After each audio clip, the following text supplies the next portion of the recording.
Paz e graça do nosso Senhor Jesus Cristo, amados. Você está a preparar para a reforma? Qual é o tipo de reforma que você está focado? Há dois tipos de reforma. O primeiro é reforma espiritual. O descanso da tua alma, para onde é que ela vai e como será a reforma da tua alma.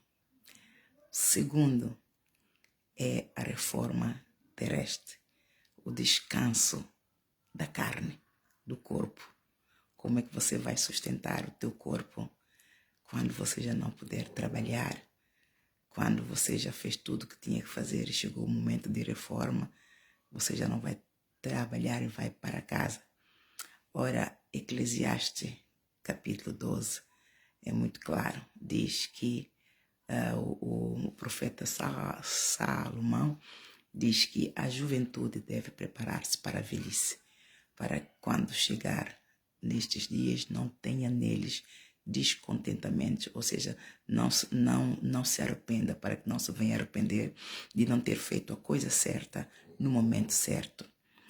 Nós vimos que a reforma terrestre é aquela que é paga pelo Estado. Quando nós vamos reformar, trabalhamos, acumulamos tesouros no banco, acumulamos tesouros no cofre do Estado, contribuímos para o Banco do Estado, para a sociedade, mensalmente, quando chegamos à reforma, vamos receber.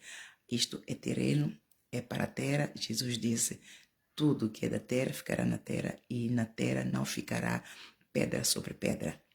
Então, isto é para que tu penses bem qual é a prioridade de reforma, qual é a prioridade. Porque a prioridade, Jesus diz lá em Mateus capítulo 4, versículo 4, ele diz que não só de pão viverá o homem. Então, o pão que ele diz não só de pão viverá o homem, é a reforma, é o pão nosso de cada dia, que vamos buscar todos os dias, trabalhamos, enfadamos-nos a estudar, a graduar, a ocupar uma posição de destaque no mundo para termos um bom salário, termos reconhecimento, e isto é acumular tesouro na terra. Mateus capítulo 6, versículo 19. E acumular o tesouro no céu é quando nós comemos o verdadeiro pão que trata da nossa alma, que é o pão espiritual, que é a palavra. Jesus diz lá em João 4, eu sou o pão da vida. Todo aquele que comer deste pão não terá mais fome. Eu sou a água viva. Todo que beber desta água, rios de água viva também fluirão dele. Se você crer, verá a glória de Deus. Então, muitos, quando nós não preocupamos com estabelecer prioridades da nossa reforma, quando Jesus Cristo disse aos discípulos: eu vou para o meu Pai, mas lá na casa do meu Pai tem muitas moradas, eu vou preparar-vos uma. E lá em João 14, eu vou preparar-vos uma. Ora, é nesta perspectiva que todos nós devemos nos preocupar com a alma, porque há vida depois da morte, mas também há morte eterna depois da morte, aqui na terra, morte carnal. Então, e o apóstolo João bem também profetizou, evangelizou, dizendo: não trabalheis para a comida que perece, mas trabalheis para a comida que permanece. Ou seja, devemos acumular mesmo tesouros no céu, porque Deus está no trono. Se for ler todo o Mateus capítulo 6, a partir do versículo 19 a 34, então Jesus Cristo, Pai, o Deus Pai Todo-Poderoso, aquele que era, é e há de vir, Ele promete. Nós não devemos nos inquietar por coisa alguma, mas buscarmos primeiro o reino de Deus e sua justiça, que tudo o resto será acrescentado. Ele é Pai, Ele vai cuidar de nós, Ele conhece todas as nossas necessidades, foi Ele quem nos criou, Ele conhece a nossa estrutura e as nossas necessidades. Daí que devemos pôr os nossos olhos nele, pois Ele é o autor e consumador da nossa fé. Foi Ele quem criou o mundo, determinou o princípio e já tem determinado o fim de todo o mundo. Ora, então, o que é que devemos fazer? Enquanto podemos, clamarmos a misericórdia de Deus para a nossa alma. Enquanto clamamos a misericórdia de Deus para a nossa alma, para que ela tenha um repouso, quando nós nos reformamos, um repouso seguro, um repouso eterno, em que nós vamos louvar e adorar e continuamos a viver. Então, este momento. Nós não devemos esperar que quando estivermos no vale da sombra da morte, então clamar a misericórdia do Senhor. A misericórdia do Senhor devemos clamar enquanto estamos em vida, enquanto nosso coração bate, enquanto os olhos estão a piscar, enquanto temos fôlego dele em nós. É neste momento que todo homem deve fazer. Lá em Eclesiastes, também da Eclesiastes 12, o profeta Salomão continua a dizer que o dever de todo homem é obedecer, é temer a Deus e obedecer os seus mandamentos. Então, isto é para todo homem. Deus não faz acessão de pessoas, é para todos, sem exceção. Então, vamos ver aqui um exemplo em que o rei Ezequias, ele adoeceu de morte. Aqui em 2 de Reis, capítulo 20, podemos ler: naqueles dias adoeceu Ezequias mortalmente, e o profeta Isaías, filho de Amós, veio a ele e lhe disse: assim diz o Senhor, põe em ordem a tua casa, porque morrerás e não viverás. Então virou o rosto para a parede e orou ao Senhor, dizendo: Senhor, suplico-te, lembrar de que andei diante de ti em verdade, com o coração perfeito, e fiz o que era bom aos teus olhos. E chorou Ezequias muitíssimo. Então vê-se que o Ezequias andou diante de Deus, mas chegou o tempo que Deus determinou que ele tinha que partir. Então esta circunstância que se levantou, essa doença que ele adoeceu, é para a morte. Então foi predestinado por Deus para que ele assim fosse recolhido. Mas olha o que ele fez.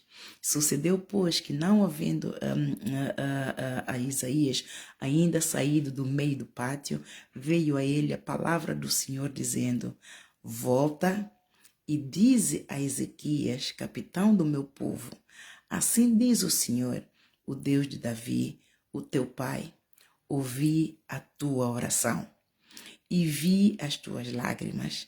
Eis que eu te sararei. Ao terceiro dia subirás à casa do Senhor.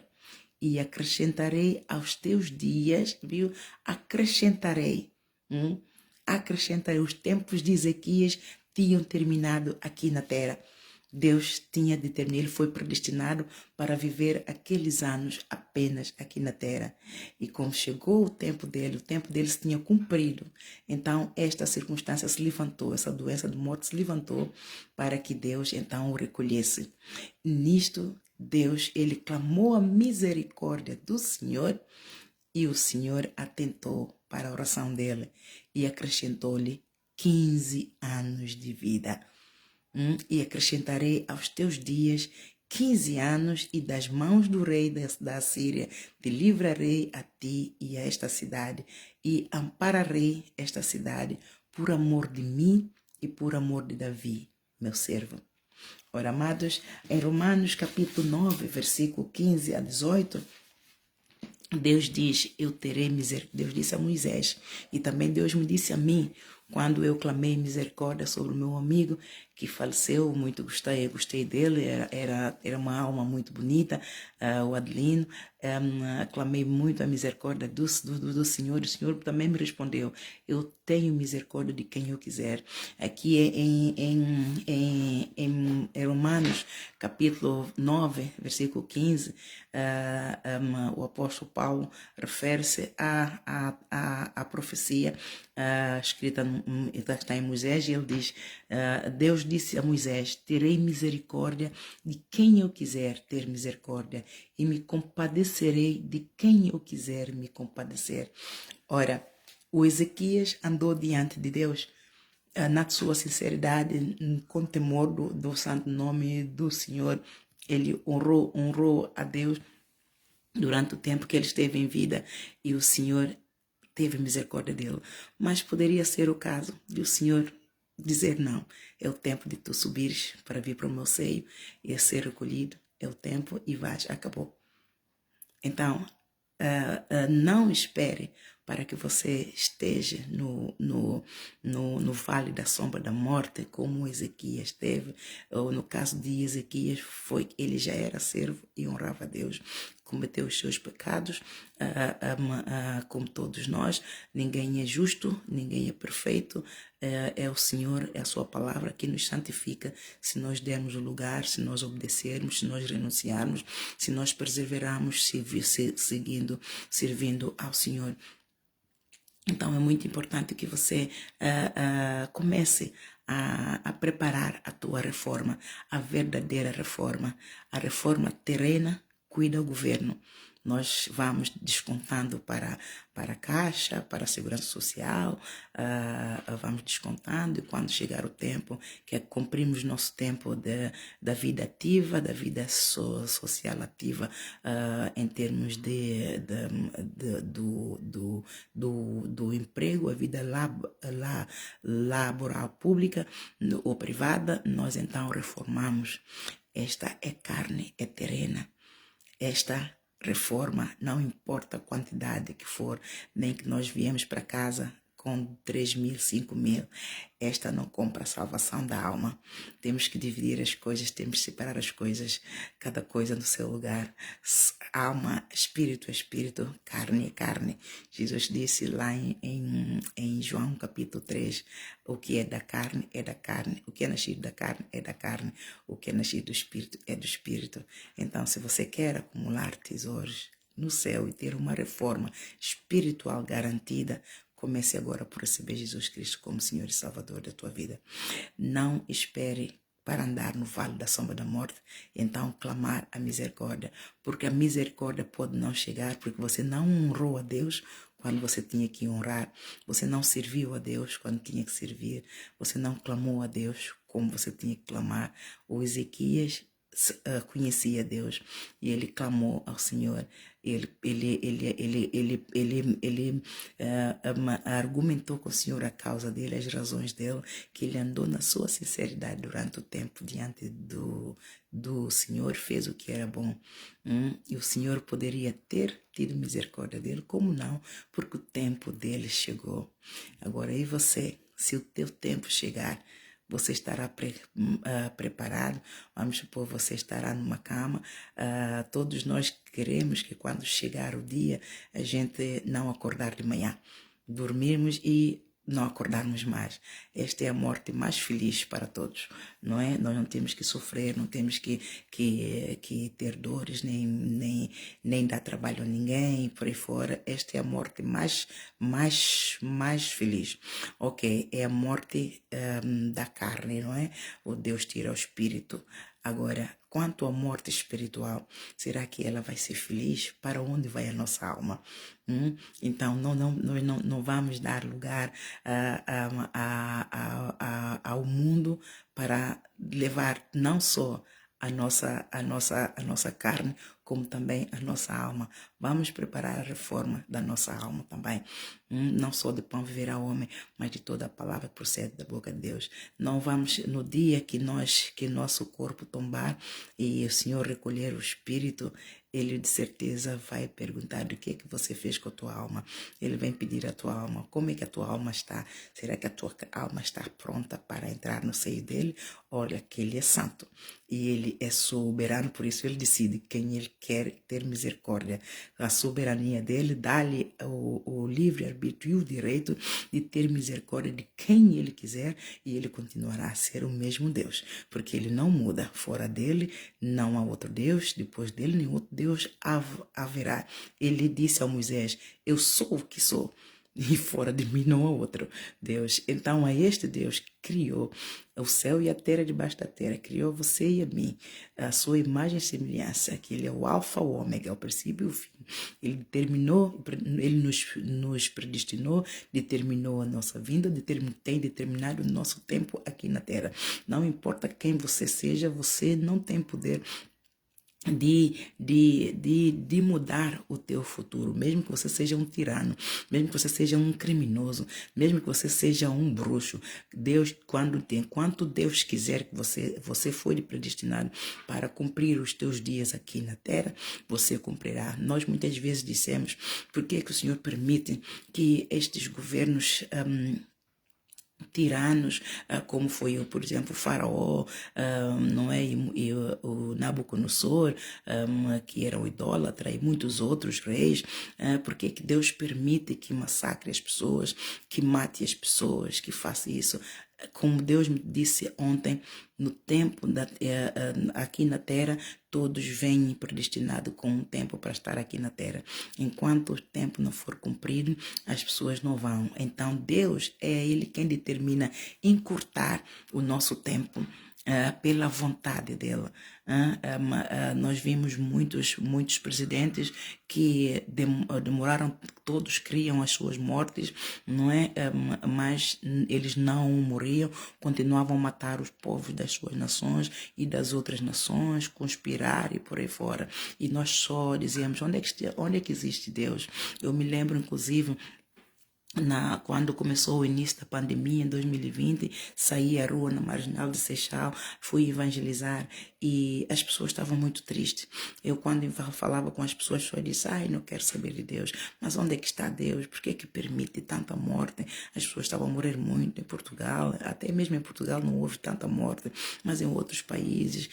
E parei um casal português nativo de etnia branca. O senhor já nem quis ouvir falar de Deus. Ele levantou-se irado e foi-se embora. Mas a sua mulher disse, mas se Deus existe, por que que Ele está a permitir isso? Por que que Ele está a permitir que nós ficamos confinados? Nós não podemos sair, nós estamos ali muito tristes, depressivos. Por que que Ele então não acaba com tudo? Ora, eu não tive resposta que eu tenho hoje, mas eu dei a resposta que o Senhor me colocou na boca. Se conheceres a verdade libertará. Então é preciso nós conhecermos a verdade, conhecermos Deus, para entendermos o mover, tudo aquilo que acontece no mundo tem um propósito, amados. Não há coisas que não venham sem uma origem, sem uma razão. Há uma razão para tudo. Deus não é a origem do mal, mas Deus permite que certas coisas aconteçam, muitas das vezes também para nos corrigir, para nos empurrar para Ele, porque nós negligenciamos o Criador, nós negligenciamos e humilhamos muito aquele que nos criou. Ele é o Criador e Ele tem determinado o fim de cada um. Se Ele quiser aniquilar a terra agora, toda ela, Ele pode sucumbir a terra toda ela, tal como Ele fez nos tempos de Noé. Então, por que que nós não atentamos para esse Criador? Por que que nós não atentamos para a sua misericórdia? A sua misericórdia está sobre a terra, amados. Ele me disse, Ana, a terra está 3 vezes mais infestada de pecado do que nos tempos de Noé. A terra está 3 vezes mais infestada de pecado do que no tempo de Noé. Agora você imagina se no tempo de Noé ele aniquilou a terra, ele inundou a terra e quase todos sucumbiram, só ficou Noé e os seus familiares e todos os animais que Deus instruiu a Noé para recolher para que as espécies não se extinguissem. Então, se ele assim o fez, é para ver que a misericórdia dele está sobre a terra. A misericórdia dele está sobre a terra para salvar, para curar, para livrar, porque no meio de toda essa terra há justos que ele quer salvar e ele não elimina a terra por causa de justos que ainda não estão salvos, que ainda precisam de conhecer a verdade, que ainda não ouviram a verdade. Então por isso é que nós ainda estamos aqui a clamar a misericórdia. Então você não espere que o vale da sombra da morte te bata a porta para que você então clame a misericórdia do Senhor. Faça como Ezequias, pelo menos Ezequias Deus já tinha determinado, ele veio ao mundo predestinado para viver aquele limite de tempo, mas ele comandou na sinceridade diante do Senhor, o Senhor, e ele clamou com temor. Deus teve a misericórdia dele e aplicou a sua misericórdia na vida de Ezequias e acrescentou-lhe 15 anos mais. Acrescentou-lhe 15 anos mais. Agora, se você, aqui em Mateus capítulo 24, tem lá o sermão profético de Jesus Cristo para nós, ele diz, se o pai da família soubesse a que horas viria o ladrão, vigiaria e não deixaria que fosse arrombada a sua casa. Se o pai da família soubesse a que horas viria o ladrão, vigiaria e não deixaria que fosse arrombada a sua casa. Então, quem é o pai da família? Sou eu e você. Sou eu e você que temos filhos. Será que estamos a preparar a nossa alma, o nosso repouso? Estamos a preparar a nossa reforma no lugar certo? No céu? Onde a traça nem a ferrugem consome, onde nem o ladrão mina nem rouba. Quem é o ladrão, amado? João 10:10. O ladrão não vem senão para matar, roubar e destruir. Esta é onde nós acumulamos a nossa reforma, o nosso dinheiro. É onde está o João 10:10, no primeiro estrofe. O ladrão não vem senão para matar, roubar e destruir. É onde a ferrugem tudo consome e os ladrões minam e roubam. O nosso dinheiro está guardado neste lugar. A nossa reforma está a ser guardada neste lugar. Nós não sabemos o que vai acontecer ao nosso dinheiro.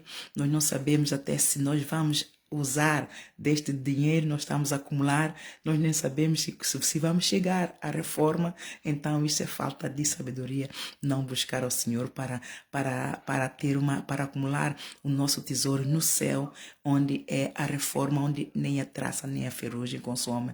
E é ali, se o pai da família soubesse a que horas viria o ladrão, vigiaria, não deixaria que fosse arrombada a sua casa. Deus sabe que nós precisamos, nós estamos na terra. E Jesus Cristo orou ao Pai, em João 17, ele disse, Pai, eu não quero que os tires do mundo, os discípulos.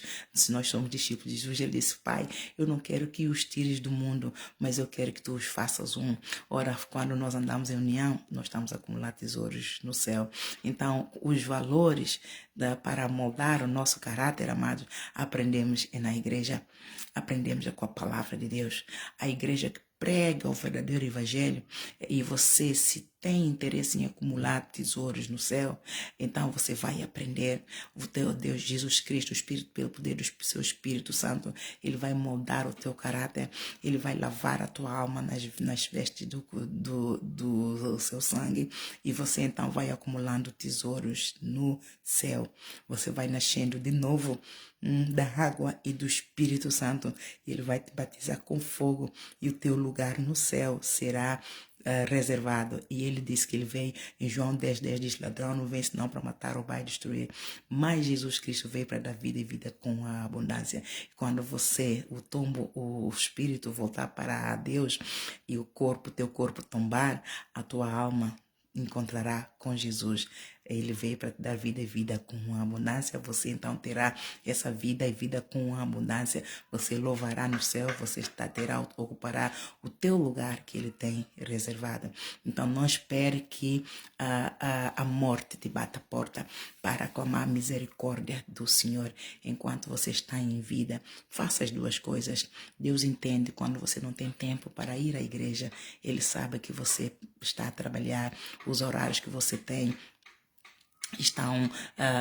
não te permitem estar na igreja o tempo todo, mais vezes. Mas se você se esforçar, vir buscar ao Senhor pelo menos 3 vezes por semana, amados, você é um bem-aventurado. Você estará a lavar as tuas almas nas vestes do Cordeiro. Você estará a acumular o teu tesouro no céu.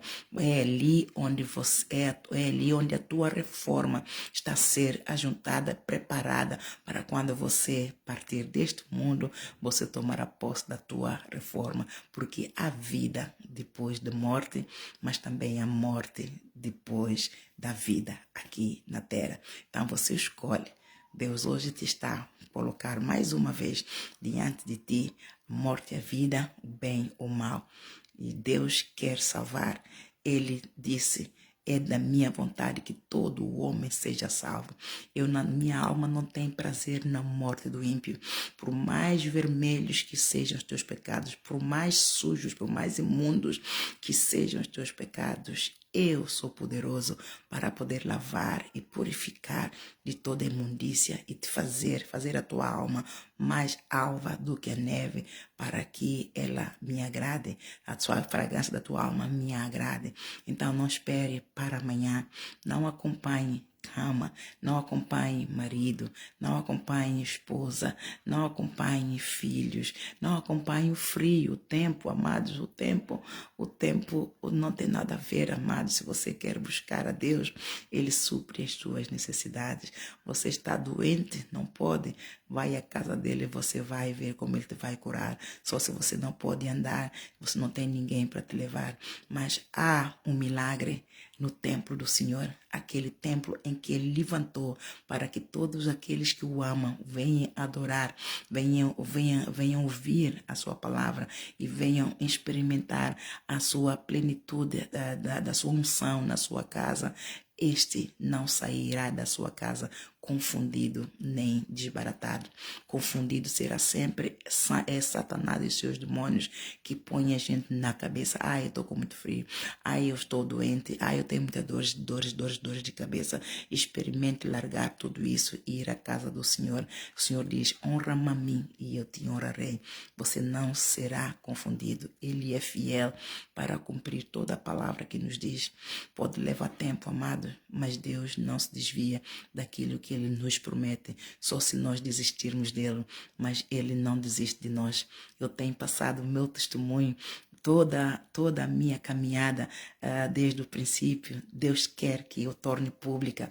Claro que muita coisa eu não ponho, não é? Porque eu só ponho aquilo que Ele permite. Eu não queria pôr nada daquilo que está, mas eu falo aquilo que Ele permite que eu fale. Mas todos aqueles que têm acompanhado a minha caminhada vê que eu tenho passado por grandes perseguições, grandes tribulações, grandes aflições, enfermidades, dificuldades financeiras, dificuldades de reforços.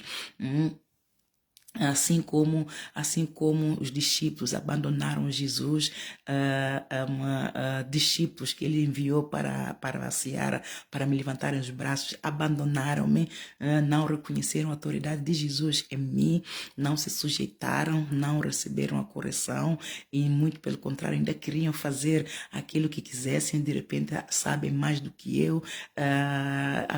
Claro que alguns que foram a nível da palavra conhecem muito mais do que eu, mas quem é que Deus ungiu fui eu, quem é que Deus deu o ministério fui eu, quem é que Deus deu a visão para implementar sou eu, e de certeza que eles não foram revestidos com a mesma unção, com a mesma autoridade, e não conhecem a visão que Deus tinha planeado para mim. Então rebelaram-se e eu fiquei só na seara. Os que ficaram foram poucos, mas amados, mesmo poucos, nós temos sido bons. Os poucos que ficaram, amados, amam a Deus, correm para Deus, temem a Deus, fazem, eu até fico comovida e eu peço a Deus para lhes dar férias, e Deus diz: não faças tal, eles estão a correr a sua carreira, estão a pagar o preço da sua salvação.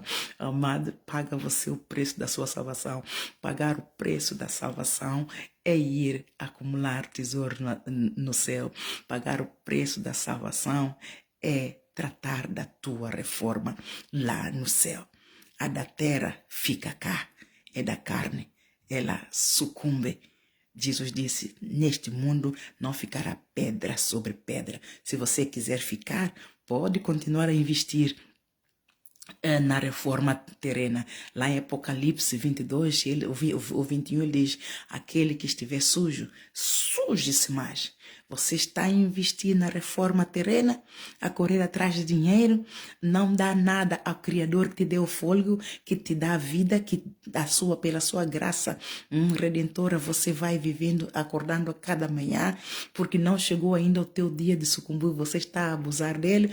Pode, amado, se aquele que estiver sujo, suje-se ainda mais. Mas se você é aquele que se limpa, é aquele que ama a Deus, é aquele que reconhece o poder de Deus, então esta palavra é para você. Aquele que quer salvar, aquele que quer um repouso junto com o Senhor, esta palavra é com você. É para ti. Teme a Deus. Teme a Deus e ande nos seus caminhos. Ir ao templo do Senhor é um mandamento.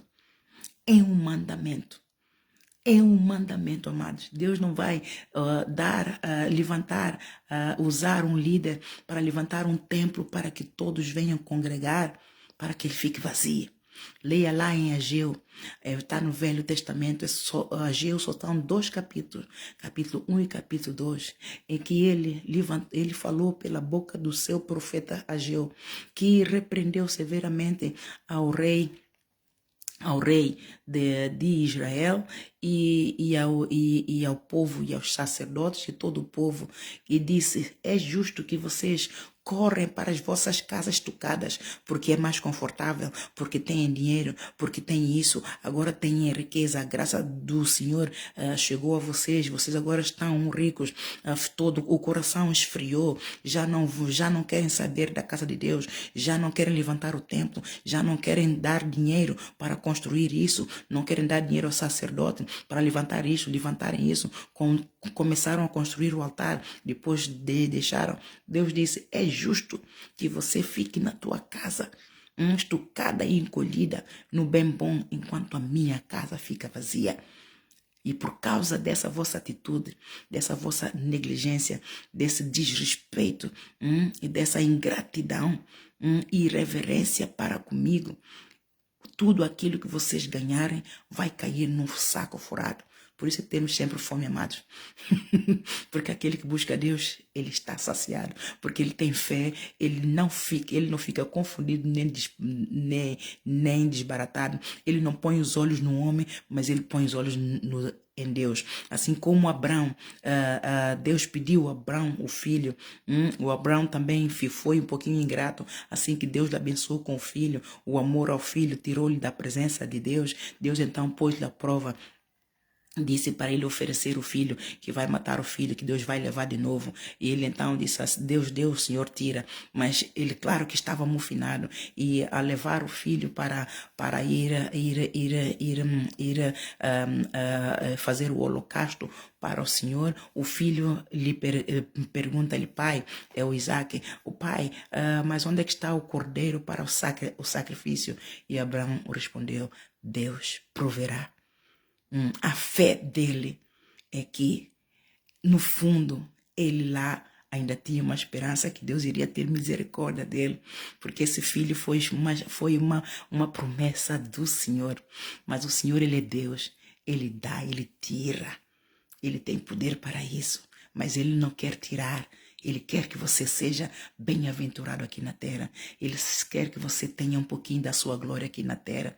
Ele quer que você tenha saúde. Ele quer que você tenha paz. Ele quer que você tenha alegria, porque a alegria nele, a nossa força nos fortalece. Ele quer que você tenha cura. Ele quer que você tenha testemunho para falar dele, para proclamar quão bom, quão grande é o teu Deus, quão maravilhoso é o teu Deus. Mas enquanto você for pondo os olhos nos homens, ele vai dizendo: maldito o homem, confia no homem. Este meu servo, ele é um maldito. Ele só põe os olhos no dinheiro, ele só põe os olhos no mundo. Enquanto eu já disse, eu enviei o meu filho pregou. Por que vocês estão inquietos com tudo que é do mundo? Eu sei que vocês precisam de comida, eu sei que vocês precisam de um teto, eu sei que vocês precisam de saúde, de cura, eu sei que precisam de tudo. Eu proverei. Busquem-me a mim em primeiro lugar, busquem a minha justiça e eu tudo farei, eu tudo vos acrescentarei. Amém, amados? Vamos buscar a Deus enquanto podemos achar a sua face. Não vamos deixar que o nosso corpo tombe e depois para que outras pessoas venham e pedir ao homem para orar para a nossa alma. Ali já não tem salvação, amados. Já não tem, só a misericórdia do Senhor é que vai determinar. Quando o nosso corpo tombou, a nossa alma foi. Só a misericórdia de, por mais que o homem, nem que você faça 1.500 missas, nem que você tenha todo o dinheiro e pague ao padre não sei quanto, doe a tua casa, não compra dinheiro, não compra salvação da alma. O dinheiro não compra salvação e vida eterna, mas a santificação compra. É espiritual. Um bem-aja, amados. Deus te abençoe. Em nome de Jesus.